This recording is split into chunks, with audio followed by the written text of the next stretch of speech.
ખેડા સનાતન ધર્મ રક્ષક અને પશ્ચિમાચાર્ય શંકરાચાર્ય સદાનંદ સરસ્વતી મહારાજની કડક સૂચના. જે ધારાસભ્યો અને સાંસદ હિન્દુત્વના નામે ચૂંટાયા છે તેમનું કર્તવ્ય ધર્મતરણની કોઈ સંજોગોમાં સાંખી ન લેવાય. સરકાર અને તંત્ર સહિત ચૂંટેલા નેતાની પ્રાથમિક જવાબદારી તેના ક્ષેત્રમાં આ પ્રવૃત્તિ ન થવી જોઈએ. અધિકારીઓ અને એજન્સી દ્વારા કરવામાં આવતી બેદરકારી સાંખી લેવામાં નહીં આવે. શંકરાચાર્ય 1 મહિનો ગુજરાતમાં રહી પ્રવૃત્તિ ઉપર રાખશે નજર. અહેવાલ સંજય ચુનારા, खेड़ा। हमारी सनातनीय परंपरा में पर्वों का महत्व है।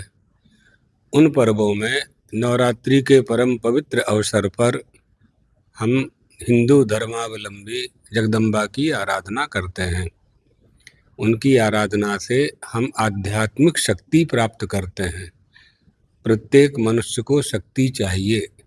बिना शक्ति के कोई भी अपना जीवन संचालित नहीं कर सकता। चलने के लिए शक्ति चाहिए, बात करने के लिए शक्ति चाहिए। चारों तरफ शक्ति के बिना देवता भी शक्ति के बिना कुछ भी नहीं कर पाते हैं। देवाधिदेव महादेव भी शक्ति के बिना कुछ नहीं कर पाते हैं। शिवशक्त्या युक्तो यदि भवति शक्तः प्रभवितुम, शक्ति प्राप्त करने का यानी शक्ति संचय करने का ये सर्वश्रेष्ठ अवसर है जगदम्बा की आराधना का। इस आराधना में अनेक प्रकार हैं, अनेक मार्ग हैं। जिसकी जैसी शक्ति है और जिसकी जैसी भक्ति है, जैसा उसके गुरु ने उसको उपदेश दिया है, उस उपदेश के अनुसार शास्त्रीय परंपरा का पालन करते हुए आराधना करना चाहिए। मनमाना आराधना में नहीं करना चाहिए।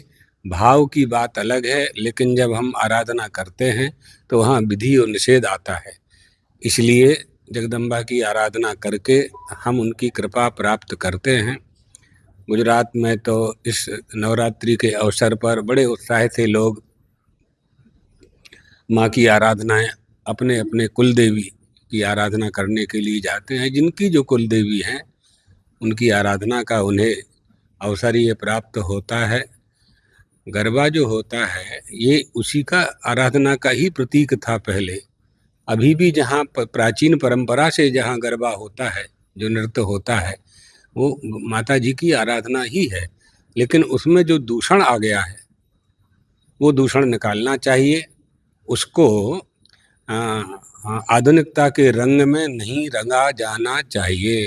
वो प्रार्थना है, भगवती की प्रार्थना है जगदम्बा की। कितना सुंदर गीत गाते हैं माताएं, और कलश रख कर के सिर पर जब वो नृत्य करते हैं तो ऐसा अनुभव होता है कि माँ ही आ गई है हमारे आंगन में, हमारे मैदान में, हमारे गांव में, हमारे नगर में। तो ये हमारी परंपराएं हैं, देवी की जगदम्बा की आराधना की है। जो पाश्चात्य संस्कृति का दूषण जिन लोगों ने उसमें डाल कर के उसे प्रारंभ किया है, आप लोगों को भी और गांव के बड़े लोगों को उस पर रोक लगानी चाहिए। उसमें शुद्ध धार्मिकता हो, जगदम्बा की स्थापना हो, कलश की स्थापना हो, चारों तरफ से माताएं उनके लिए जगदम्बा को प्रसन्न करने के लिए नृत्य करती हैं, ये बात है। तो नवरात्रि के परम पवित्र अवसर पर हम समस्त गुजरात वासियों को, देशवासियों को शुभाशीर्वाद प्रेषित करते हैं। शक्ति प्राप्त करके देश को शक्ति संपन्न बनावें।